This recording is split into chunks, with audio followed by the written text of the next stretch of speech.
सरोकार।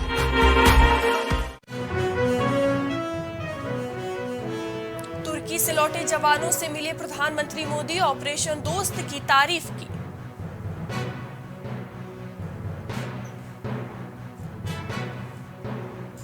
उत्तराखंड रोजगार मेला, पीएम मोदी बोले अब युवाओं को अपने प्रदेश में ही मिल रहा रोजगार।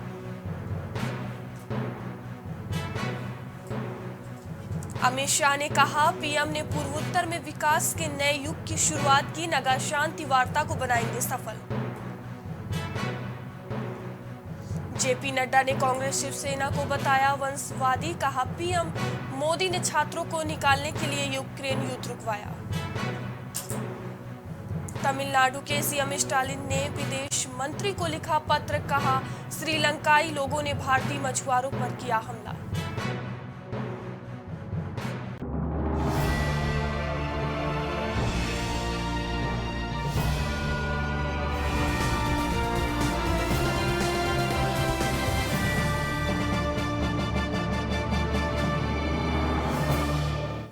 नमस्कार, मैं हूं मयूरी श्रीवास्तव। आप देख रहे हैं प्राइम टीवी। वक्त हो गया है उत्तर प्रदेश की बड़ी खबरों का।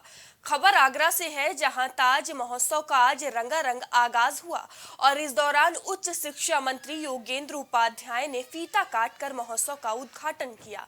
बता दें, 20 से 1 मार्च तक चलने वाले इस महोत्सव के दौरान तमाम कलाकारों ने अपनी रंगारंग प्रस्तुतियां दिया, तो वहीं लगभग 500 से ज्यादा शिल्पी अपनी कला का प्रदर्शन किया। बता दें, मंडलायुक्त अमित गुप्ता और डीएम नवनीत चहल सिंह ने फीता काटकर महोत्सव का उद्घाटन किया।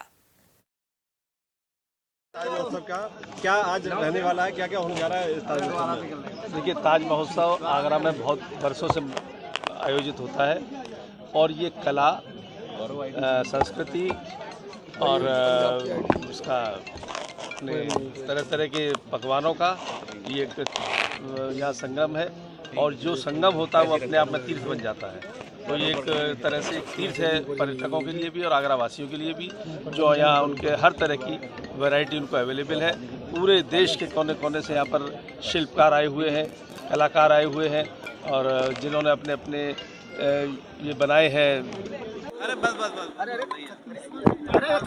यार, आप सवाल के 31 अरे यार नीचे करो ना यार भी सबसे ज्यादा आपकी अरे यार मोबाइल आराम से रोल करो भैया। सर, आज से ताज महोत्सव का शुभारंभ हो गया है। कितने शिल्पी यहाँ पहुँचे हैं, किन किन राज्यों से, और क्या क्या कुछ आयोजन इस पूरे महोत्सव के दौरान होंगे? देखिए, आज 31वें ताज महोत्सव का शुभारंभ मंत्री योगेंद्र जी के कमलों द्वारा संपन्न हुआ है और निश्चित रूप से यहाँ पूरे देश भर के। खबर आगरा से है, जहां ताज महोत्सव के उद्घाटन समारोह में सूफी गायिका मेनका मिश्रा ने अपने गानों के साथ ताज महोत्सव की शुरुआत की और इस दौरान ताज महोत्सव में पहुंचे विदेशी पर्यटकों ने उनके गानों का लुत्फ उठाया। वहीं मेनका मिश्रा ने बताया कि इससे पहले भी वह ताज महोत्सव में आ चुकी हैं और इसके अलावा देश में जगह जगह लगने वाली महोत्सव में वह जाती रहती है। साथ ही बॉलीवुड के सिंगर शान और उदित नारायण के साथ भी वह काम कर चुकी हैं।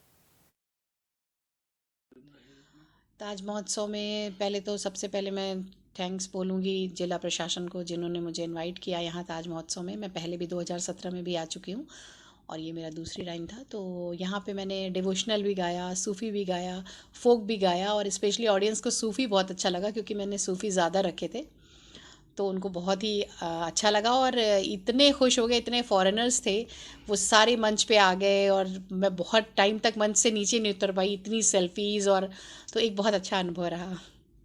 इससे पहले भी आपने कहा होगा? हाँ, बहुत मैंने एक्चुअली मैं टी सीरीज़ का भी बहुत काम करती हूँ और बॉलीवुड अभिनेत्री स्वरा भास्कर और एएमयू के पूर्व छात्र व सपा नेता फहद अहमद की कोर्ट मैरिज अब ऑल इंडिया मुस्लिम जमात के अध्यक्ष शहाबुद्दीन रजवी के बयान स्वरा भास्कर इस्लाम कबूल करें तभी निकाह जायज होगा। वहीं अखिल भारतीय हिंदू महासभा के राष्ट्रीय प्रवक्ता अशोक पांडे ने जमात अध्यक्ष शहाबुद्दीन रजवी के बयान का समर्थन करते हुए कहा कि स्वरा भास्कर का निकाह नाजायज है, नाजायज तरीके से निकाह करते करते हैं, निकाह के बाद धर्म परिवर्तन कराते हैं। धर्म परिवर्तन नहीं करती तो कभी 36 टुकड़े करते हैं, कभी फ्रिज में दफना देते हैं। यही अंजाम आज नहीं तो कल स्वरा भास्कर या जितनी भी लड़कियां उधर जा रही हैं उनका होगा। आज नहीं तो कल तुम्हारे 36 टुकड़े कर देंगे।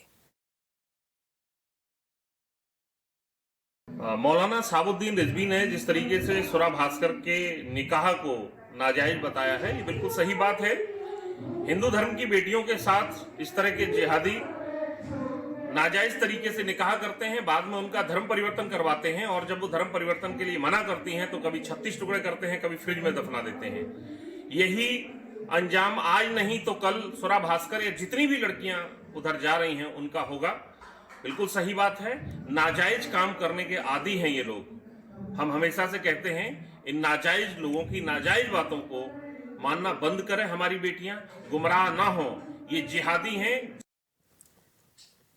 अलीगढ़ में अभिनेत्री स्वरा भास्कर और एएमयू से स्नातक की पढ़ाई करने वाले फहद अहमद की शादी के बाद अब एएमयू छात्र संघ के पूर्व अध्यक्ष फैजुल हसन ने कैंपस में दावत का ऐलान किया है।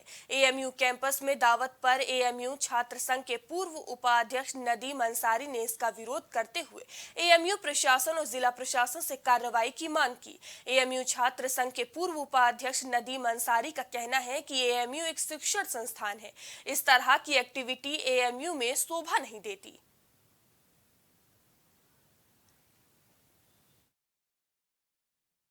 यूनिवर्सिटी किसी को इनवाइट क्यों करेगी? इन लोगों ने शादी करी, इनका पर्सनल इशू है। और जो एक अध्यक्ष साहब हैं फैजल साहब, उन्होंने एक इनविटेशन दिया है, जो कि एक पर्सनल तौर पर इनविटेशन दिया गया है। खामखा की राजनीति करने के लिए उन्होंने एक स्टेटमेंट दिया है, जो कि सरासर गलत है। मैंने पहले भी कहा, अब भी कह रहा हूँ, एएमयू जो है एक एजुकेशनल इंस्टीट्यूट है। इस जगह इस तरह की चीज़ें यहाँ पे शोभा नहीं देते हैं। अगर आपको कुछ भी पार्टी करनी है तो आप एएमयू के बाहर करिए। एएमयू का इससे कोई मतलब नहीं है। आप इस चीज को तब मानते हैं ना कि एएमयू ने इनविटेशन दिया है, कि एएमयू की कोई अथॉरिटी इनवाइट करती है। एएमयू किसी अथॉरिटी ने इनवाइट किया नहीं है। फैजल साहब अपने पर्सनल लेवल पे बुला चाह रहे हैं, जो कि सरासर गलत है। कैंपस में हम ये चीज नहीं होने देंगे। टुकड़े टुकड़े गैंग की आपने बात की, क्या है ये?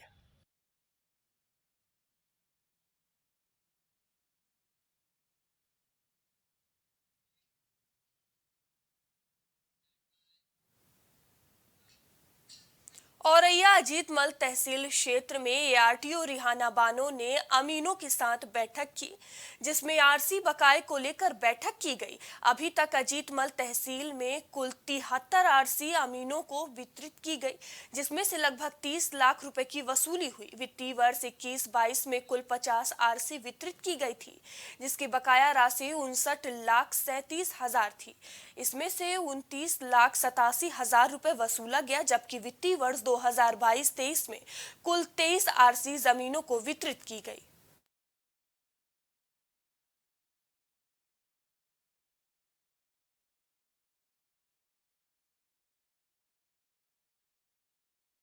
दो 2021 में यहाँ पर कुल 50 आरसीज जारी की गई थी अजीतमल तहसील के लिए, और उसमें से कुल जो उसमें निहित धनराशि थी वो 59 लाख के लगभग थी। उसमें से 29 लाख जो है वसूल किया गया है।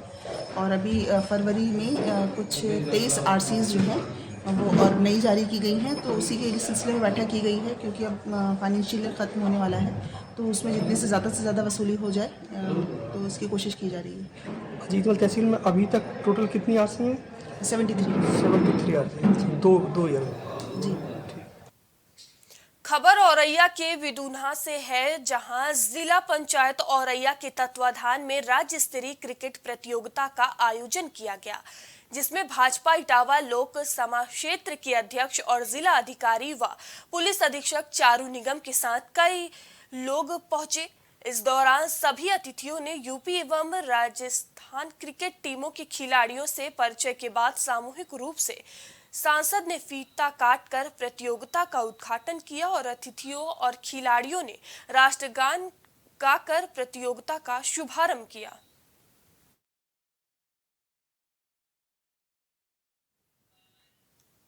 औरैया में सदर कोतवाली के भीगापुर के मजरा बरीपुर में दबंगों ने एक व्यक्ति की गोली मार दी। वहीं ग्रामीणों ने आरोपी के एक साथी को पकड़ लिया और पीट पीट कर मौत के घाट उतार दिया।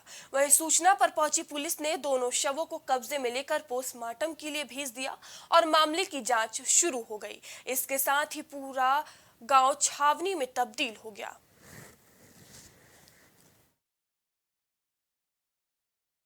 तेरहवीं का कार्यक्रम है भीकापुर में। एक ये मजरा पड़ता है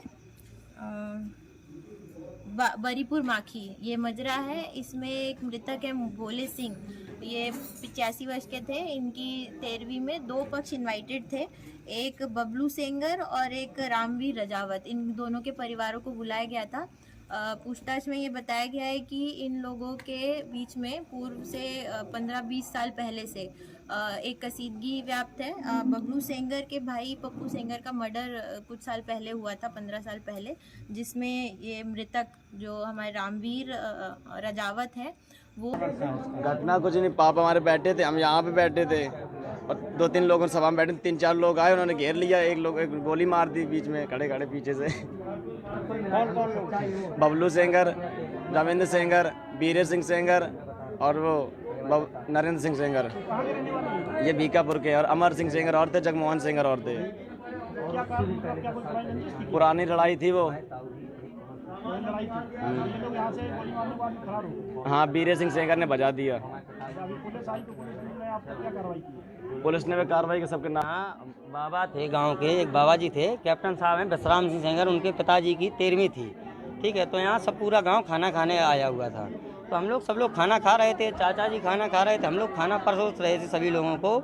और ये बबलू सेंगर और अरुण सेंगर जो है और गांव के ही रहने वाले हैं और औरैया ब्रह्मनगर रहते हैं। तो ये आके राइफल से लेके उनको सीधा गोली मार दिया कि ठीक है। उनके परिवार का ये मतलब पहले जो भी हुआ वो गांव आए हों, गांव आते जाते रहते थे अक्सर। तो जो भी पहले अच्छा हमारी इनसे दुश्मनी भी चलती थी। इन्होंने एक झूठा मुकदमा हमसे लगाया था, उसमें भी हम लोग। बस्ती में लालगंज थाना क्षेत्र में एक 8 साल की मासूम के साथ दुष्कर्म का मामला सामने आया है। जानकारी के मुताबिक मासूम के साथ दुष्कर्म के बाद हत्या कर दी गई। फिलहाल पुलिस ने इस मामले में आरोपी को गिरफ्तार किया है। बता दें, लालगंज पुलिस व स्क्वाड टीम की संयुक्त कार्रवाई करते हुए आरोपी को गिरफ्तार किया गया। वादी मुकदमा ने आकर ये सूचना दी कि उनकी बेटी की अज्ञात व्यक्तियों के द्वारा हत्या कर दी गई है। इस संबंध में पुलिस के द्वारा जानकारी की गई और एक अभियुक्त मिथुन राजभर को गिरफ्तार किया गया, जो मृतका है उसका रिश्तेदार भी है। घटनाक्रम इस प्रकार रहा कि 18 तारीख की रात्रि में जो अब वादी मुकदमा है उनके भतीजे की शादी थी, जिसमें सभी लोग उस शादी में गए हुए थे। इसी बीच में मृतका अपने सहेलियों के साथ में खेल रही थी। जो अभियुक्त है मिथुन ने उसको चॉकलेट दिखा करके उसको अपने पास बुलाया और उसके बाद उसके साथ रेप करने की कोशिश करी। रेप का पूरा प्रयास।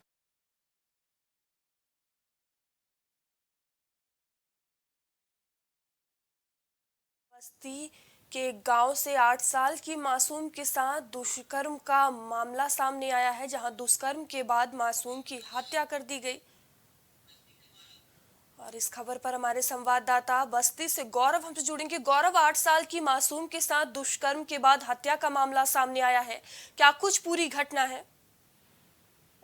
घटना ये है कि वहां से बारात निकल रही थी, उसमें मासूम आई हुई थी रिश्तेदारी में और घटना स्थल पे एक व्यक्ति मौजूद था, वो उसको बहुत देर से देख रहा था। अंत में उसने जो है जब बारात निकल गई, उस मासूम को चॉकलेट के बहाने उसने अपने पास बुलाया और उसके साथ दुष्कर्म किया। दुष्कर्म करने के बाद उसको मुंह दबा के उसकी हत्या कर दी और बगल के गड्ढे में जहाँ पे चिकनी मिट्टी थी उसको वहाँ पे दबा दिया और सुबह में वही खुद उसको ढूंढवाने लगा। ये पूरा मामला है। बाद में जब उस सने हुए कपड़े को पाया गया पुलिस के द्वारा, तब जाके उसको उस व्यक्ति को ढूंढा गया, जो सुबह 5:30 बजे लगभग व्यक्ति को गिरफ्तार किया गया। जी धन्यवाद गौरव तमाम जानकारियों के लिए।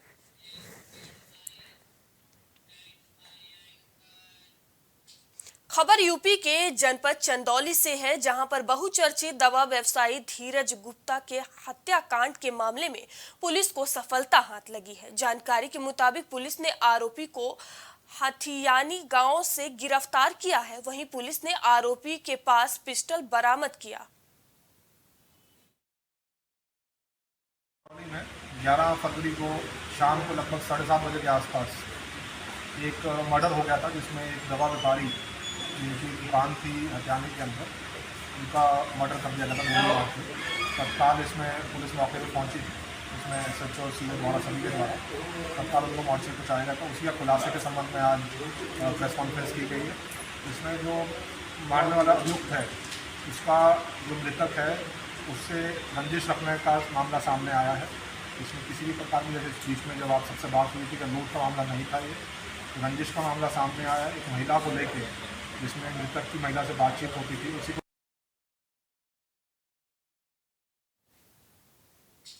खबर गाजियाबाद से है, जहां पुलिस ने ऑटो में सवारियां बैठाकर उनसे लूटपाट करने वाले 4 शातिर गैंग लुटेरों को गिरफ्तार किया है और साथ ही लूट की घटनाओं में इस्तेमाल होने वाला ऑटो को भी अपने कब्जे में ले लिया है।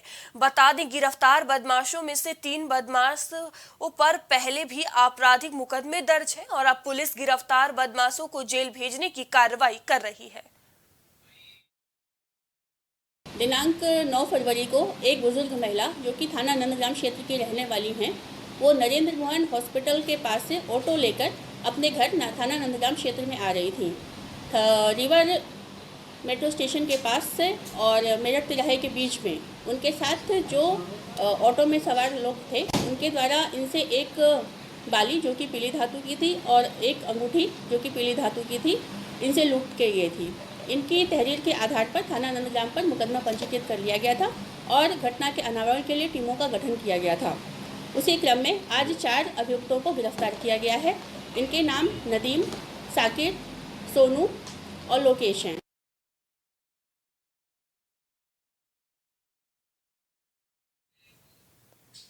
खबर हरदोई से है, जहां के हरपालपुर इलाके में पति पत्नी में मामूली से विवाद के बाद पति ने अपनी पत्नी की घंटों डंडे से बेरहमी से पिटाई कर दी और पत्नी को जिंदा जला दिया। बता दें, आग से बाइक समेत घर का सारा सामान जलकर राख हो गया।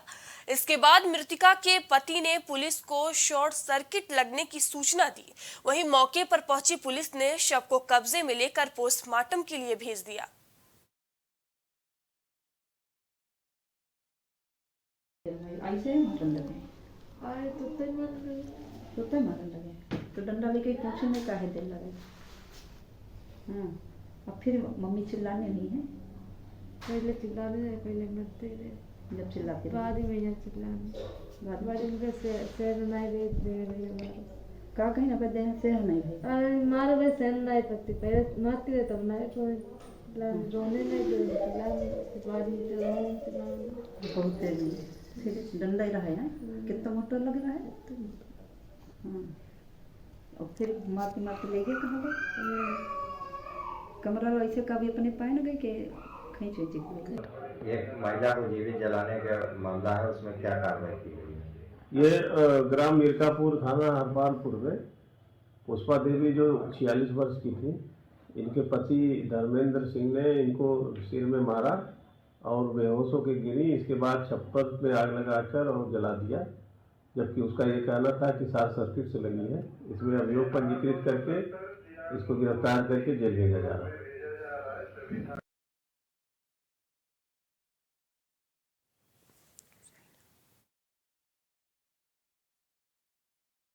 पति ने पत्नी को मामूली से विवाद में जिंदा जला दिया। घर में आग लगाकर पत्नी को मौत के घाट उतार दिया। वहीं आग लगने से घर में बाइक समेत पूरा सामान जलकर राख हो गया।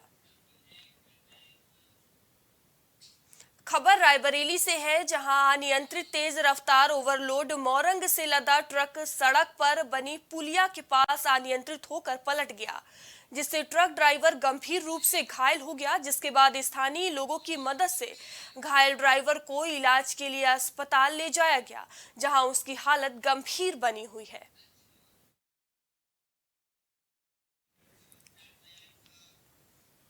उत्तर प्रदेश की खबरों में इतना ही। देश दुनिया की तमाम खबरों के लिए देखते रहिए प्राइम टीवी। नमस्कार।